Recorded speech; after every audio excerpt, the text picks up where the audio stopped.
83 years. A vast accumulation of sunrises, a mountain of suppers, and enough aches to stock a rheumatologist convention. 83 years of backbreaking labor, witnessing the rise and fall of empires in brick and steel, and observing a world morph in ways that defied prediction.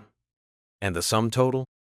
A leaky roof, a mostly filled stomach, and a grandson convinced fortune should be delivered on a silver platter. Anchored in my usual perch, the sway-backed armchair by the window, I feigned interest in the newsprint. The headlines were a predictable drone, mendacious politicians, faltering markets, and a celebrity's latest public blunder. The true spectacle, however, unfolded in the living room. Timmy held court, gaming remote clutched tight, pupils dilated at the vibrant screen. "It's a fix, Mom, I swear," he declared, his voice laced with the self-righteousness only a 20-something addicted to pixels can achieve. "Higher education's a racket, a total grift. You shell out a fortune and get, what?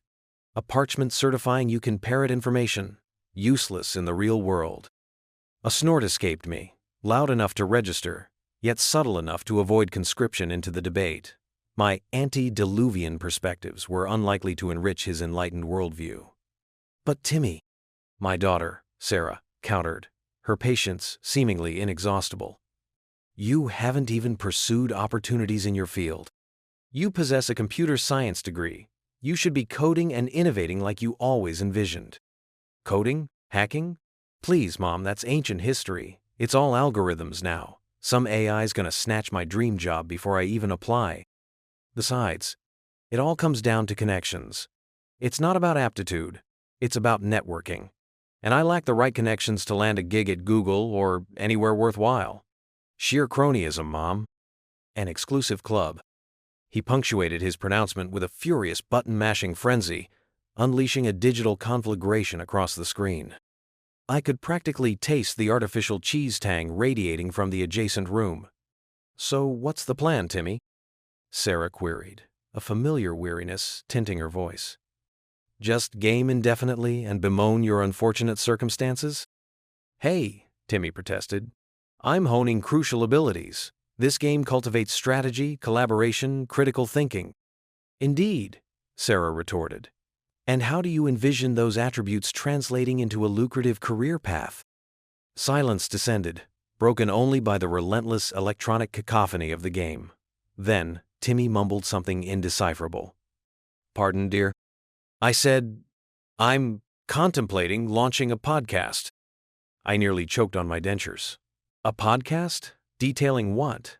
The tribulations of an eternally jobless graduate? The philosophical quandaries of virtual achievement? The conspiracy theories he'd unearthed from the internet's darkest depths?" I saw Sarah's shoulders droop, a universal emblem of parental surrender. I shifted in my seat, the springs emitting a mournful groan. Perhaps I should intervene, offer some seasoned wisdom, suggest Timmy seize initiative, as I had in my youth. But what purpose would it serve? He'd dismiss it out of hand. He'd merely roll his eyes and accuse me of being out of sync. Yet, as I absorbed his lament about the perfidies of modern society, a different sentiment stirred within me. Not just the customary frustration, the expected disappointment. Something sharper, more acrimonious. He dismissed college as a sham, did he? Deemed hard work futile? Believed the system rigged? Saw an old codger like me as a has-been, a relic shuffling towards oblivion? A flicker ignited, a defiant spark. I might be aged, my joints might protest every movement, and my vision might be failing, but I refused to be relegated to the scrap heap. I wouldn't allow Timmy's negativity to triumph. I wouldn't permit him to believe he was destined for a life of digital escapism and outlandish theories. Carefully, I laid the newspaper aside. The doomsday headlines could wait. A more pressing matter demanded attention. I rose, my body responding with a symphony of pops and clicks. I ambled toward the computer room, a newfound resolve stealing my gaze. Timmy ridiculed higher learning, dismissed its value. Very well. I'd pursue a degree. I'd prove him wrong. I'd prove them all wrong. Battling the beast, called Internet. The infernal device glared back, a smooth, ebony rectangle radiating an unnerving stillness.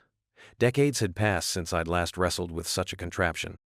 Punch cards and room-size mainframes were my domain. This laptop was supposedly intuitive.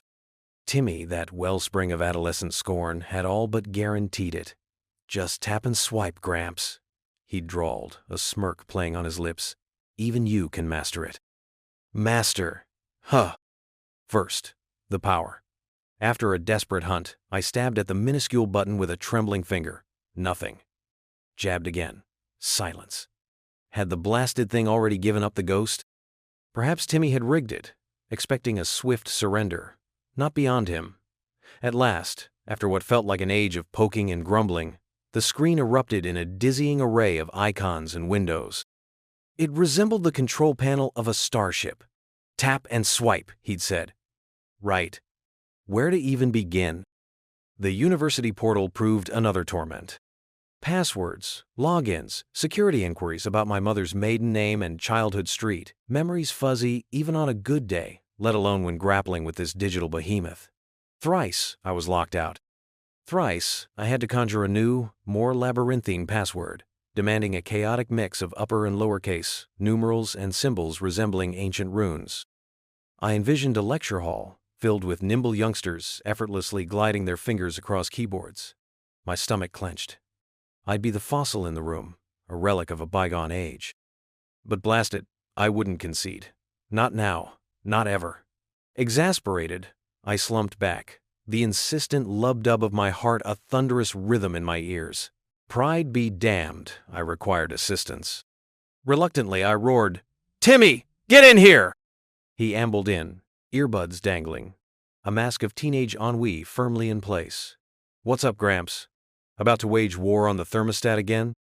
This cursed machine," I sputtered, gesticulating wildly. "I can't decipher it. The university demands passwords I don't possess, and I suspect it's plotting to steal my very essence." Timmy rolled his eyes skyward. "It's not sentient, Gramps. You just need to navigate." He uttered the word as if it held some arcane knowledge. Navigate? I charted a course through the Pacific in a troop carrier. This is worse. He sighed dramatically, plopping onto the edge of the desk. All right. Show me the damage." He glanced at the screen and erupted in laughter. "Seriously, Gramps? You've got a digital avalanche, 3 browser windows competing, and somehow you've managed to procure a pallet's worth of fertilizer from that online megastore." "Fertilizer?" I stammered. "I ordered no fertilizer? What earthly use would I have for fertilizer?" "Beats me," Timmy responded, still amused. "But you definitely activated something you shouldn't have." For the next hour, he painstakingly guided me through the basics, logging in, maneuvering the site, locating the class listings. He spoke in a dialect I barely grasped, peppered with terms like browser history, website data, and search algorithms. It was like deciphering an alien tongue, only infinitely more vexing. "See?" Timmy declared finally, leaning back with a self-satisfied grin. "Not so daunting, right? Just tap and swipe." "Tap and swipe," I muttered, repeating the words with a dash of bitterness. "Easy for you to utter. You practically emerged from the womb with these things attached." "Fair point," he conceded. "But you're progressing, Gramps. Just, please, no more surprise fertilizer deliveries, okay?" He prepared to depart, but I intervened. "Timmy," I said, my voice softer. "Thank you." He shrugged, a fleeting flicker of something resembling genuine warmth gracing his features. "Whatever, Gramps. Just try not to melt down the mainframe." He left me alone once more with the device. It remained formidable, unnerving, but now, at least, a flicker of optimism ignited within me. I inhaled deeply, stiffened my spine, and clicked. The struggle was far from finished, but now I possessed a map, however rudimentary. And perhaps, just perhaps, I wouldn't inadvertently procure any more organic matter. Well-meaning meddling.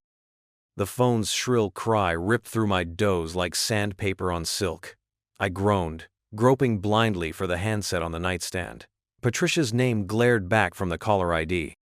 Precisely what I didn't need.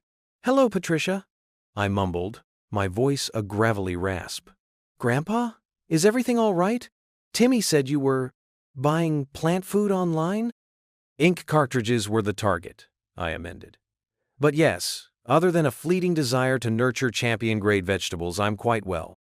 An exhalation, thick with familial worry, crossed the wires. Grandpa, Timmy also mentioned something about you enrolling in university. Here it was, the crux of the matter.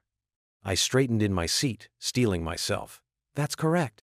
Grandpa, you're 83. Shouldn't you be, I don't know, taking it easy? Dabbing at bingo cards? Mastering the intricacies of the television control without conscripting Timmy every other minute? Repose is for the departed, Patricia, and I am perfectly capable with the infernal remote. It's these newfangled streaming services that baffle. But college? All that studying, the deadlines? It'll be far too taxing. What about your heart? Your overall well-being? I scoffed. My overall well-being is in commendable working condition, thank you. Furthermore, a bit of strain never harmed anyone. Keeps the mind nimble. Grandpa, be sensible. You've earned your rest. You toiled your whole life at the lumberyard. You don't need to validate yourself to anyone. The lumberyard. 2 decades breathing in sawdust and the biting scent of sharpened steel. 20 years of worn hands and a weary spine. Honest labor, grueling labor, and I took pride in it. A memory flickered.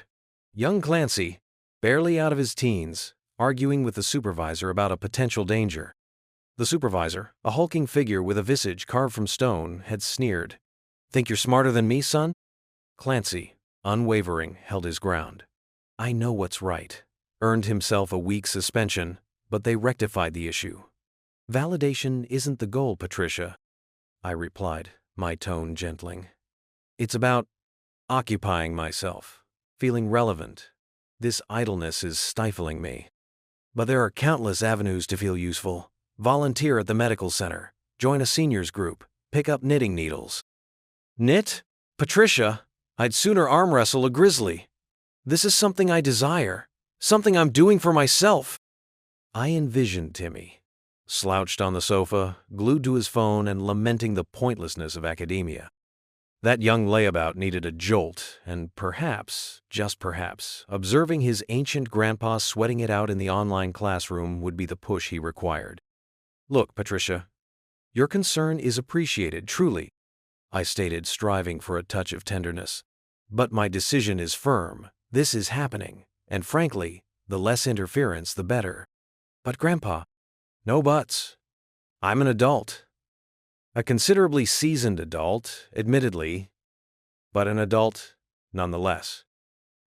Now, if you'll excuse me, I have a syllabus to dissect, and perhaps a modest quantity of fertilizer to return. I disconnected before she could launch into another barrage of well-intended, yet utterly exasperating, arguments. I sank back into the cushions, exhaling slowly. Sometimes, affection felt suspiciously like a persistent itch. Still, I knew her heart was in the right place. She simply couldn't grasp that a man requires more than soft shoes and daytime television to sustain him. I flipped open the laptop, peering at the screen. Time to grapple with that syllabus. And maybe, just maybe, learn how to block Patricia's number. Just teasing. Mostly. A dinosaur in the digital age, the blinking cursor on the laptop screen mocked me. Enter password, it demanded, as if I hadn't wrestled with the damned thing for the better part of an hour.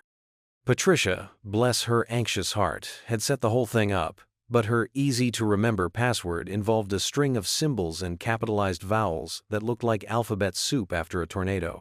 Finally, with a grunt that probably registered on the Richter scale, I cracked the code and the screen sputtered to life, welcoming me to History 101, a global perspective. Global perspective, my aching backside. More like a blurry perspective, judging by the size of the text. I clicked on the link for the live lecture, and a moment later, a dozen blurry faces filled my screen. They looked like they were all about 30 years younger than me. A few were in their pajamas, one was eating cereal, and another was picking his nose with gusto. Apparently, global perspective included global hygiene standards. Hello? I ventured, figuring someone had to acknowledge the old codger who just crash-landed in their digital classroom. Silence. Utter, awkward silence. I might as well have addressed a room full of mannequins. Finally, a young woman with bright pink hair and enough piercings to set off a metal detector cleared her throat. "Are you Professor Abernathy's grandfather?" she asked, her tone dripping with the kind of condescension usually reserved for toddlers and slow-moving turtles. "Clancy Abernathy," I corrected, my voice raspy. "And I'm enrolled in this here class, same as you." More silence, broken only by the sound of someone stifling a snicker. Wonderful. I was a dinosaur in the digital age, a walking, talking fossil disrupting their perfectly curated online world. The lecture itself was a rambling affair about the French Revolution, peppered with terms like deconstruction and paradigm shift. Back in my day, we called it a rebellion. Simple, to the point. Now, everything needed a fancy label. After the lecture, we were supposed to participate in a discussion board. Another digital hurdle. I spent a good 15 minutes trying to figure out how to even post a comment, finally succeeding only to realize I'd accidentally typed my entire response in all caps. Patricia would have a conniption if she saw that. The prompt was something about the socio-economic factors leading to the Reign of Terror. I kept it simple. People were hungry, and the king was a jerk. I swear, some of these kids were writing essays longer than my arm, filled with jargon that would make a lawyer blush. I stared at the screen, feeling a familiar ache in my joints and a growing sense of disconnect. Back in my day, we learned about history from books, from conversations with people who'd lived through it. We debated ideas face to face, not through a screen, hiding behind anonymous avatars. These kids, they were raised on instant gratification and digital validation. They measured their worth by likes and followers, not by the calluses on their hands or the sweat on their brow. My grandson, bless his misguided heart, was one of them. Maybe that's why I'm doing this, to show him there's more to life than scrolling through a screen. That night, as I lay in bed, the blue light of the laptop still burned in my mind. I wasn't sure if I was cut out for this whole university thing, but damn it, I wasn't going to quit. I'd wrestled blogs twice my size. I'd raised a family. I'd survived 83 years on this planet. A few condescending college kids and a confusing computer weren't going to scare me off. I'd figure it out, one keystroke at a time. And maybe, just maybe, I'd learn a thing or two along the way. Even an old dog can learn a new trick, especially if it means proving a point to a certain know-it-all grandson. Scrambled eggs for brains. My thoughts felt like a plate of shattered porcelain. The cursor blinked on the screen, a digital taunt, a blank document, my nemesis of late. Analyze the socio-economic factors leading to the decline of the Roman Empire. So glibly assigned by Professor Harding, who wasn't wrestling with this intellectual leviathan. I attacked the keyboard, churning out sentences that shimmered with brilliance in my mind, only to crumble into word salad on the screen. The Punic Wars, a veritable crucible of societal transformation, interwoven with... Blast it all, what? I backspaced, furiously. Pretentious drivel, fit only for the digital dustbin. I needed a lifeline. More than the echo chamber of online forums, where opinions circled like vultures.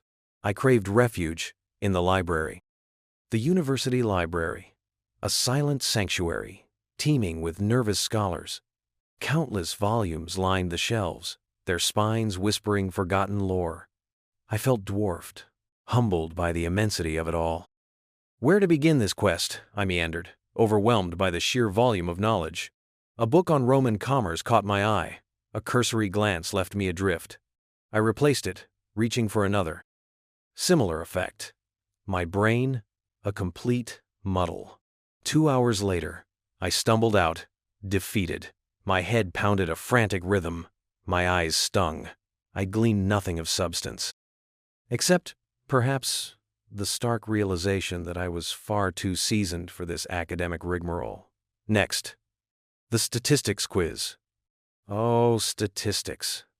A language crafted by mathematicians to torment humankind. I'd always navigated numbers with ease, balancing accounts, computing interest, mere trifles. Yet, standard deviation and regression analysis, These were demons from another dimension, conjured to bedevil me. I navigated the questions, resorting to guesswork more often than calculation. Each incorrect answer felt like a physical blow. The clock ticked relentlessly, amplifying my inadequacy. When the score materialized, I almost averted my gaze. 42%. A flat-out failure. I sank into my chair, despair washing over me. Perhaps my grandson was right. Perhaps this whole college venture was quixotic. Perhaps age truly blunted the mind's ability to learn. Doubt, a chilling, unwelcome guest, began to fester. I pictured my grandson, likely engrossed in some video game, radiating smug satisfaction. Was I validating his skepticism? Was I simply squandering time and resources on an impossible task? I closed my eyes, conjuring my workshop, the comforting scent of sawdust, the tactile joy of shaping wood. That was my element. That was where I thrived. This was alien territory. But then, a tenacious spark ignited within the embers of my discouragement. I recalled my late wife. God rest her soul. She'd always declared me the most obstinate man she knew, and she was probably right. I'd confronted far greater trials in my life. I'd weathered storms that would have shattered weaker souls. A mere academic setback wasn't going to vanquish me now. I opened my eyes, resolve hardening my gaze. 42%. Not a triumph, no, but not a crushing defeat either. It was a challenge, a call to arms. My thoughts might be scrambled eggs at present, but surrender was not an option. Not yet. I had a grandson to prove wrong, a degree to secure, and perhaps, just perhaps, something to prove to myself as well. I inhaled deeply and opened my laptop. Time to bring order to this chaos. The smugness that fueled the fire. Timmy's triumph after I revealed my statistics quiz was a tangible thing, a miasma of self-satisfaction denser than a December fog, a dismal D, barely afloat. The words weren't necessary. His features, usually arranged in the kind of disappointed grimace one reserves for reheated coffee, were now a billboard proclaiming victory. "Tough break, old-timer," he drawled, swirling the last drops of his neon blue concoction, pretending it held the answer to quantum physics. "Maybe academia just isn't your arena." The nerve of the boy. A flush crawled up my neck, reminiscent of the days when a lumberjack screwed up and earned a verbal lashing. But cursing wouldn't cut it. It would only validate his assessment of me as a relic. "Not my arena?" I countered, my voice carefully controlled. "Timmy, anything can be anyone's arena, if they're prepared to put in the blood, sweat, and tears." "Easy for you to preach," he muttered, eyes glued to his phone screen. Undoubtedly immersed in some online drivel about alien invasions. You had it made back then. A strong back and a firm handshake landed you a job.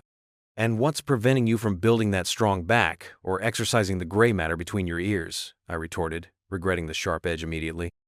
This wasn't about him. It was about extinguishing the doubt that had been eating away at me since I saw that grade. He just gave that patented teenage shrug, dismissive enough to silence a herd of elephants. The ember in my gut, stoked by that quiz, flared into a blaze. This wasn't just about disproving Timmy's notion about college. It was about shattering his perception of me. About challenging his belief that hard work was obsolete. About proving that reinvention was possible, even at 83. "All right, Einstein," I said, pushing myself up. "You enjoy your digital distractions. I have knowledge to pursue." I managed to refrain from slamming the door, but only just. I needed assistance. And Timmy, whose study habits involved underlining random phrases and lamenting boredom, was not the answer. The library beckoned. I hadn't crossed its threshold since before the digital age, when research involved tangible books and card catalogs. The idea almost had a quaint appeal. The library's fluorescent lighting cast a sterile glow as I navigated the stacks, inhaling the familiar aroma of aged paper and binding glue. Quieter than I remembered, less populated, more screens. Yet the central purpose remained, a haven of enlightenment. I located the reference desk, staffed by a vibrant young woman with flamingo pink hair and an even brighter demeanor. "Excuse me." I began, leaning on the counter. "I'm seeking a tutor, someone versed in statistics." She didn't flinch, didn't offer the patronizing smile I had braced for. "We maintain a list of tutors through the library's community outreach program," she stated, accessing a document on her computer. "What level of statistics are you taking?" I detailed my situation, the online course, the catastrophic quiz. She listened with unwavering focus, offering occasional nods of understanding. "We have several tutors who specialize in introductory statistics," she continued, scrolling through the options. "Many are university students seeking to supplement their income." A university student. The irony stung, soliciting help from a kid. But I swallowed my pride. Pride wouldn't earn me a passing grade. After a flurry of phone calls, I connected with Sarah, a math major from the local university. She sounded patient and articulate, the polar opposite of Timmy's grim prophecies.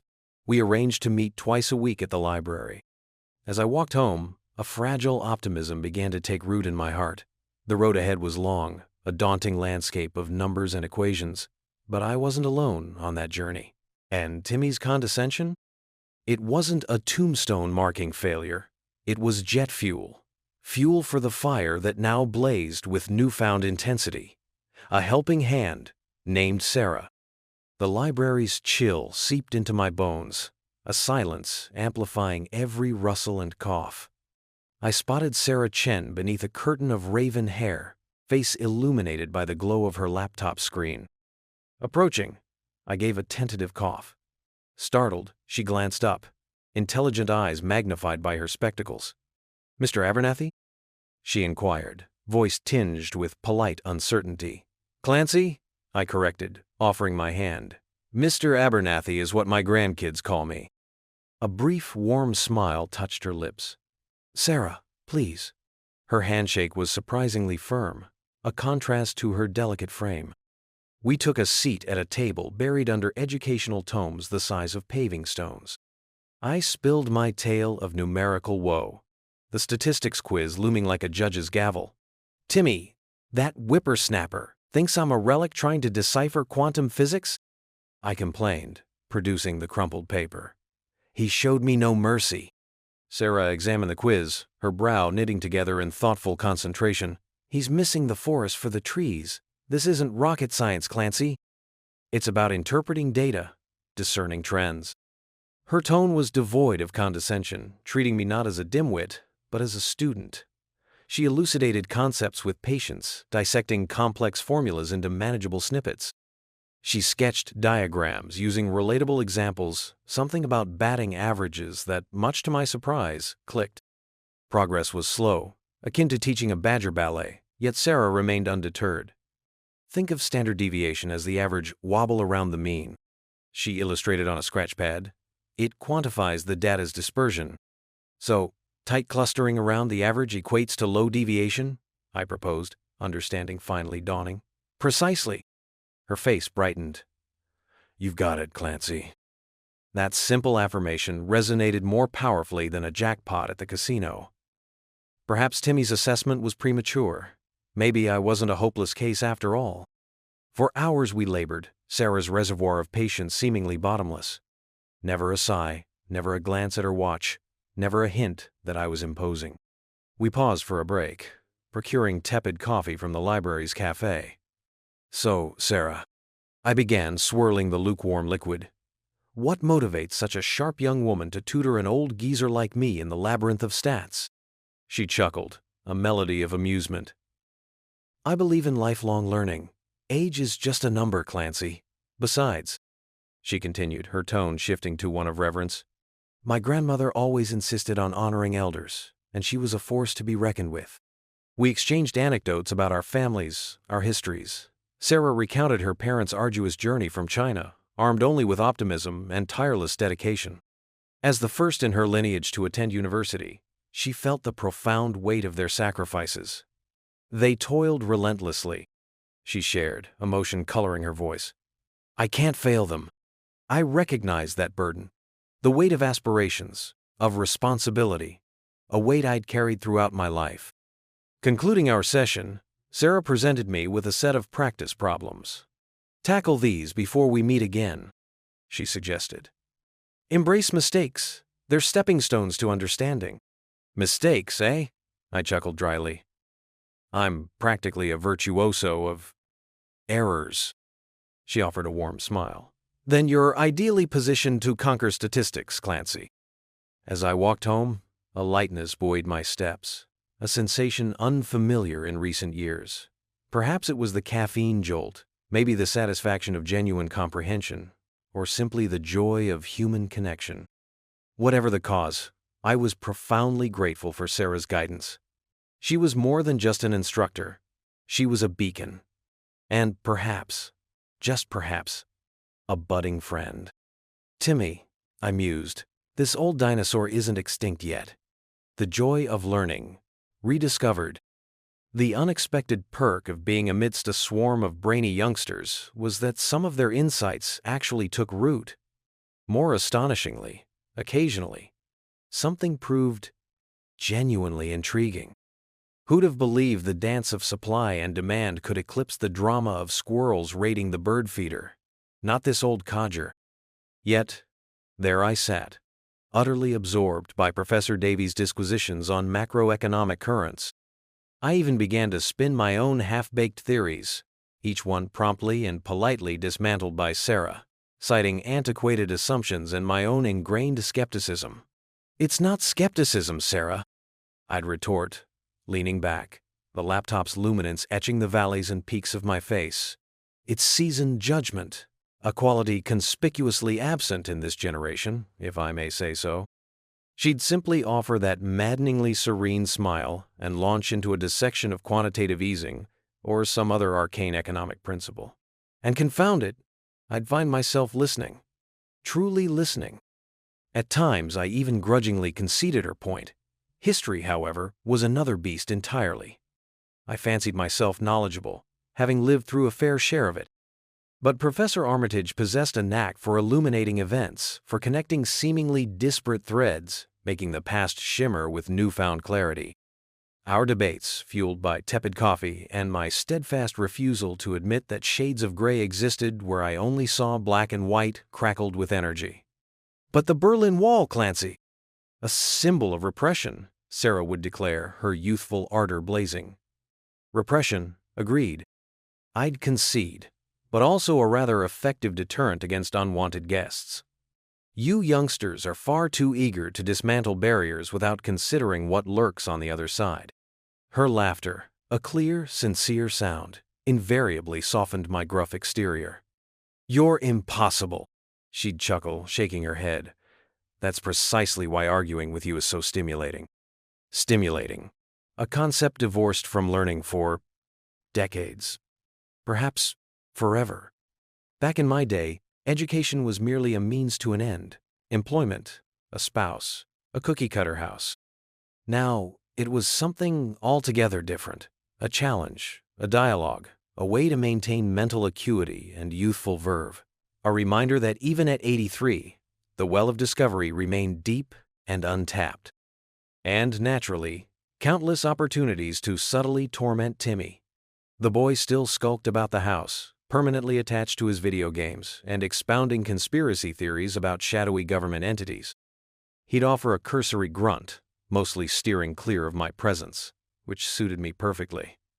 More time for strategic planning.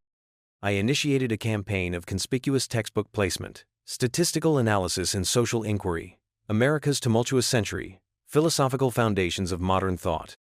During dinner, I'd casually toss around phrases like multivariate regression and the dialectic process, confident they'd sail right over his head. One evening, he finally succumbed to the provocation.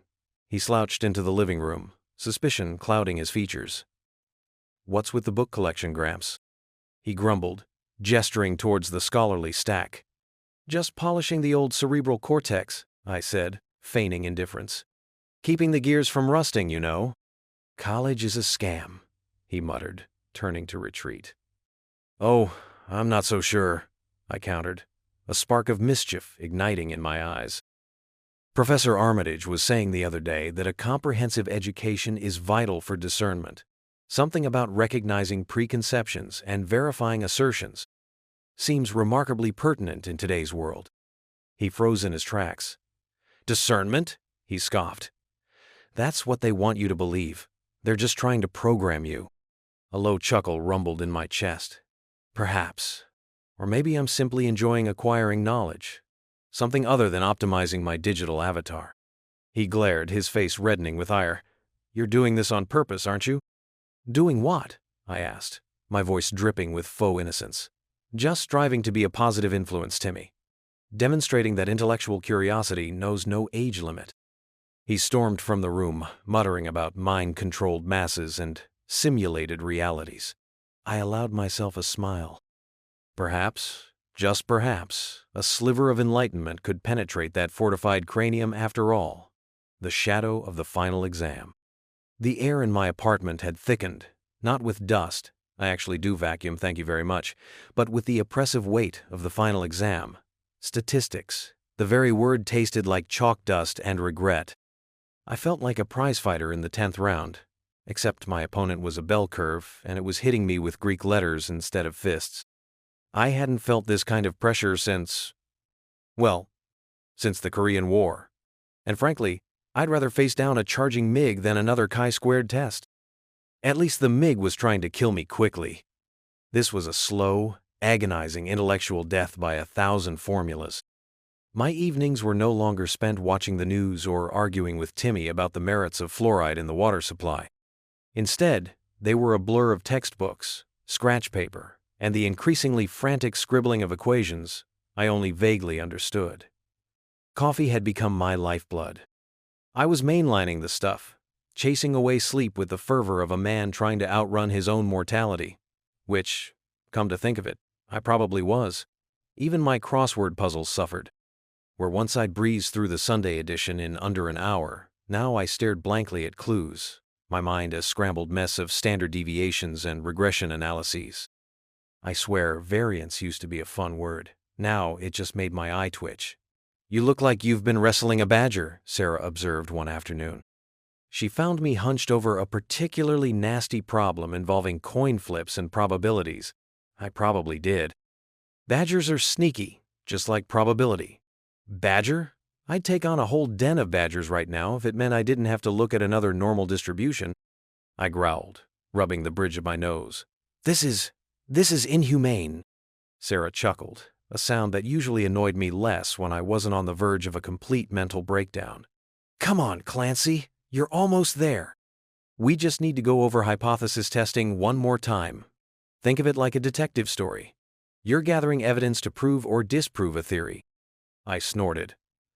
More like I'm fabricating evidence to make the theory fit the answer key. But I let her guide me through it again. Sarah had the patience of a saint, or maybe just a really good tutor who needed the money. Either way, I was grateful. She had a way of explaining things that even my addled brain could grasp, breaking down complex concepts into bite-sized pieces. Okay, so if the p-value is less than the significance level, she prompted, then we reject the null hypothesis. I recited, the words now etched into my brain, and celebrate with a stiff drink. Sarah laughed. After the exam. For now, let's focus on getting it right. She drilled me on different scenarios, challenging my assumptions and forcing me to think critically. It was exhausting, but I knew it was working. Slowly, the fog in my brain began to lift, replaced by a fragile, flickering flame of understanding. Even Timmy noticed the change in my routine. He actually looked up from his computer screen one evening. Still at it, huh? Gramps, you know you don't have to do this, right? It's just college. That's the point, Timmy, I said, more calmly than I felt. It's not just college. It's about proving something. To myself, maybe to you. That getting soft in the head isn't inevitable. That old dogs can learn new tricks, even if those tricks involve deciphering the mysteries of statistical significance. He mumbled something about the futility of it all and went back to his game, but I saw a flicker of something in his eyes. Respect? Curiosity? Maybe just pity. Whatever it was, it fueled me. The night before the exam, I sat at my kitchen table, surrounded by notes and diagrams. I took a deep breath, the scent of stale coffee filling my lungs. I wasn't sure I was ready. but I was as ready as I was ever going to be. I closed my eyes and pictured my late wife, Eleanor. She always believed in me, even when I doubted myself. "All right, Eleanor," I whispered. "Let's do this thing. For you, for me, and just to show Timmy that this old man still has some fight left in him." Triumph over test anxiety. The fluorescent lights buzzed overhead, a relentless drone that echoed the chaos brewing in my skull. The air hung heavy, a cloying blend of apprehension and disinfectant that coated the tongue. A sea of young faces, illuminated by the sterile glow of laptops, pecked at keyboards with the focused intensity of ants swarming sugar. And then there was me, Clancy Abernathy, the ancient mariner adrift in a digital ocean, confronting a statistics exam that resembled less a learning opportunity and more a booby-trapped obstacle course. My hand, unsteady, reached for the stylus. Statistics. Eleanor, bless her departed soul, would have thrived on this stuff. Me? I'd sooner swallow gravel. Figures blurred, equations twisted into grotesque shapes. My brain, a long-dormant machine, sputtered and choked, fighting to engage. "Steady now, Clancy," I mumbled, a near-silent plea. My pulse throbbed a frantic rhythm against my ribs, a discordant percussion of dread. "Focus, Abernathy, focus!" This wasn't combat, but the stakes felt just as high. I bypassed the first question entirely. Too many unknown quantities, too much symbolic gibberish. Instead, I hunted for something simpler, a probability problem that evoked memories of calculating odds at the racetrack during my younger, wilder days. Now that was something tangible, something real. I recalled Eleanor's frequent assertion. "You're sharper than you give yourself credit for, Clarence. You just need to take your time and concentrate." Her voice, calm and resolute, seemed to pierce the fog in my mind. Methodically, deliberately, I navigated the test. Some questions unlocked with ease. Others felt like groping through a puzzle box blindfolded. I drew on every reservoir of knowledge, not only Sarah's patient instruction, but also a lifetime of problem-solving, of untangling knots with intuition and plain, old-fashioned tenacity.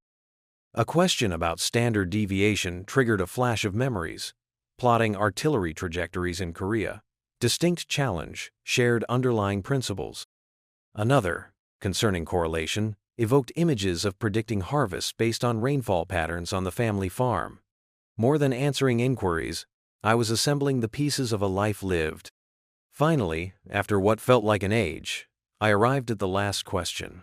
It was a leviathan, a multifaceted beast that demanded a synthesis of everything I'd absorbed. I inhaled deeply, briefly closing my eyes, and visualized Eleanor's radiant smile. "You've got this, Clarence." I attacked it, methodically dismantling it into manageable components. When I finally tapped the submit button, my hand trembled so violently I nearly faltered. The agonizing wait for the results stretched into an eternity. I obsessively refreshed the online portal, each click accompanied by a fresh wave of nausea. Timmy, predictably unconcerned, offered little solace. "Chill out, Gramps," he'd said, his attention riveted to his video game. "It's just a dumb test." Just a dumb test? It represented so much more. It was a validation of my worth, a testament to my enduring capacity to learn, to evolve, to remain relevant. Then, at last, it came. An email notification. My heart hammered in my chest. I clicked the link, my gaze racing across the screen. Passed. The word leaped out, bold and undeniable. I stared, momentarily stunned. Passed? Had I genuinely passed? A laugh erupted from me, spontaneous and unrestrained. A wave of sensation washed over me, something akin to the euphoria of victory. I'd done it. I'd faced down the doubt, conquered the anxiety, and emerged triumphant. I had the urge to proclaim it to the world, to phone Eleanor and share the news. But she was gone. Instead, I walked over to Timmy, still absorbed in his virtual world. "Hey, hotshot," I said, my voice thick with emotion. "Guess what your old man just accomplished?" He barely acknowledged me. "What?" "I aced my statistics final." He shrugged indifferently. "Whatever." Whatever? It was nothing short of a miracle. but I realized Timmy wouldn't grasp the significance. Not yet, anyway. "So," I said, a grin spreading across my face, "looks like I'm one step closer to disproving your theory that college is a complete ripoff." Pomp and circumstance, with a cane. The graduation gown felt like being swaddled in oppressive wool. Stifling, scratchy, and preposterously formal. I righted the mortarboard, my glasses threatening to dislodge for what felt like the 100th time. "Vanity, Clancy," I grumbled at my mirrored image. "All this pomp for a slip of paper." Yet even as the words left my lips, a shiver, not entirely unpleasant, coursed through me. A mere diploma, true, but it symbolized so much more. Countless bleary nights poring over texts, deciphering blurry online lectures, wrestling with technology seemingly determined to sabotage my efforts. It echoed Eleanor's voice, her unwavering belief a constant current against the tide of my self-doubt. And yes, buried deep, it was also about proving Timmy wrong. A truth I'd take to my grave. A glance at the clock. Nearly curtain time. I grasped my cane, its familiar weight, a grounding presence. Not merely a decorative flourish, mind you. These old knees creaked a mournful tune. But today, it felt less like an admission of age, more like a hard-won medal, commemorating the miles traveled on life's winding road. Outside, the campus was a hive of activity. Families clustered, brandishing floral tributes and snapping commemorative photos. The air vibrated with the taut anticipation of impending accomplishment. I spied Timmy propped against a brick wall, radiating the enthusiasm of a condemned man. At least he'd bothered to shed his pajamas, favoring a rumpled shirt and jeans. "Trying for a smile, Timmy?" I greeted, ambling towards him. "It's a graduation, not a graveside service, despite your outlook." He merely shrugged. "Seems like a lot of hullabaloo for something inconsequential." "Perhaps," I conceded. "Or maybe it's about demonstrating primarily to yourself that you can conquer something challenging, something worthwhile." He offered only an eye roll in response. I sighed inwardly. Some lessons, it seemed, were harder to impart than the secrets of the cosmos. The ceremony unfurled in a dizzying swirl of pronouncements and well-worn phrases. I struggled to absorb the speeches, my thoughts constantly returning to Eleanor. She would have reveled in this. Her unwavering faith in me often surpassed my own. Then the moment arrived. Clarence Abernathy, Bachelor of General Studies, summa cum laude. A wave of applause engulfed me like a warm tide. I tightened my grip on my cane and commenced my measured trek towards the stage. The distance seemed to amplify, each footfall a tangible reminder of the hurdles surmounted. Reaching the president, I was met with a genuine smile and an outstretched hand. "Congratulations, Mr. Abernathy," he boomed. "You're a beacon of inspiration to us all." I managed a non-committal grunt and accepted the proffered diploma. It possessed a surprising heft. As I pivoted to face the assembled crowd, the applause surged. First a scattering of students rising to their feet, then a cascade, until the entire stadium stood in ovation. A knot tightened in my throat. Accustomed to relative anonymity, I was unprepared for this outpouring of admiration. My gaze darted across the sea of faces, seeking Timmy. He remained against the wall, but his posture had shifted. No longer slouching, arms now crossed. His expression was a cipher, but was that a fleeting spark in his eyes? Something akin to pride, or even respect? Impossible to decipher, but for the first time in years, a fragile bud of hope unfurled within me. Perhaps this elaborate charade hadn't been entirely futile. Perhaps Timmy might finally grasp that life wasn't about bemoaning the system, but about forging your own path, even if it demanded 83 years of discovery. As I ambled back to my seat, the rhythmic tap of my cane a steady counterpoint to the residual applause, a further realization dawned. This wasn't a culmination, but a genesis. Armed with this degree, I intended to make waves. Timmy scoffed at the prospect of my trying. He had better think twice. The consultant's corner office. The phone rang, jolting me awake. 8 a.m. Who the devil was calling at this ungodly hour? I fumbled for the receiver, grumbling, Abernathy speaking. Mr. Abernathy, this is Carol from Peterson Sons Consulting. We're calling regarding your resume. Resume? Oh, right. After that graduation hullabaloo, Martha from the Career Services Office practically strong-armed me into letting her polish my CV and send it out. Figured nothing would come of it. Nobody wants an octogenarian consultant. Yes, Carol, what about it? I said, already bracing myself for a polite rejection. We were very impressed with your background, Mr. Abernathy. Your experience in logistics and supply chain management, coupled with your recent academic achievements, well, it's quite remarkable. We were wondering if you'd be available for an interview. I nearly choked on my own spit. An interview? At my age? For a real job? This had to be a prank. But Carol sounded sincere, professional even. An interview, you say? I croaked. What sort of consulting are we talking about?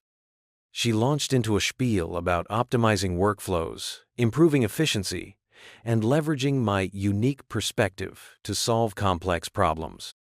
It sounded like a load of corporate buzzwords to me, but I wasn't about to interrupt. Let her think I was lapping it up. All right, Carol, I finally said, cutting her off mid-sentence. I'm intrigued. When do you want to meet? The interview was a whirlwind. They asked about everything from my stint in the Army to my time managing the hardware store, even quizzed me on some of the things I'd learned in my online courses. I answered honestly, telling them what I knew, admitting what I didn't, and throwing in a few choice opinions for good measure. Figured they'd appreciate the candor, or at least find me entertaining. 2 weeks crawled by. I'd all but forgotten about the interview, chalking it up to another one of life's little absurdities. Then, the phone rang again. Mr. Abernathy, this is David Peterson. We'd like to offer you the position. I stared at the receiver, dumbfounded. They wanted to hire me, an 83-year-old man with a degree he'd earned just to spite his grandson. You're serious? I asked, my voice barely above a whisper. Absolutely, Mr. Abernathy. We believe you have a great deal to offer. The salary is... He named a figure that made my eyes water. Enough to buy a decent used car, and still have plenty left over for Werther's originals. I accept, I said before he could change his mind. When do I start? Later that evening, Timmy shuffled into the living room, eyes glued to his phone. He mumbled a half-hearted greeting and slumped onto the couch. So, I began, trying to sound casual. Got some interesting news today. He grunted, still scrolling. Remember that job I interviewed for? Another grunt. Well, I got it. He finally looked up, his eyes narrowed in disbelief. You got a job? Like a real job? Yep, consultant for Peterson Sons, starting next week. Timmy actually dropped his phone. Consultant? Grandpa, you're 83. What are you going to consult about? The proper way to prune a rosebush. Logistics, Timmy. Supply chain management. Turns out all those years running a business, coupled with my fancy new degree, make me something of an expert. He stared at me, speechless. But I thought college was a scam? I leaned back in my recliner, a smug grin spreading across my face. That's what you said, Timmy. And maybe for some folks it is. But sometimes, a little hard work and a whole lot of stubbornness can pay off. Turns out, there's still a market for experience and common sense. Who knew? He picked up his phone, his face a mixture of shock and something I hadn't seen in a long time. Respect.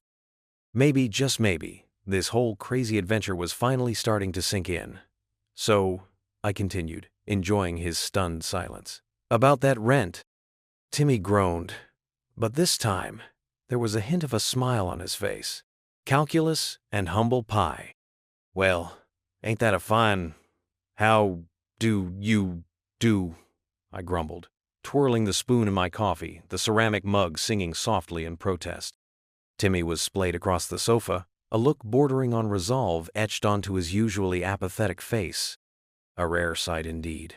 I'm signing up for community college, he declared, the words dropping like a lead weight into the quiet morning.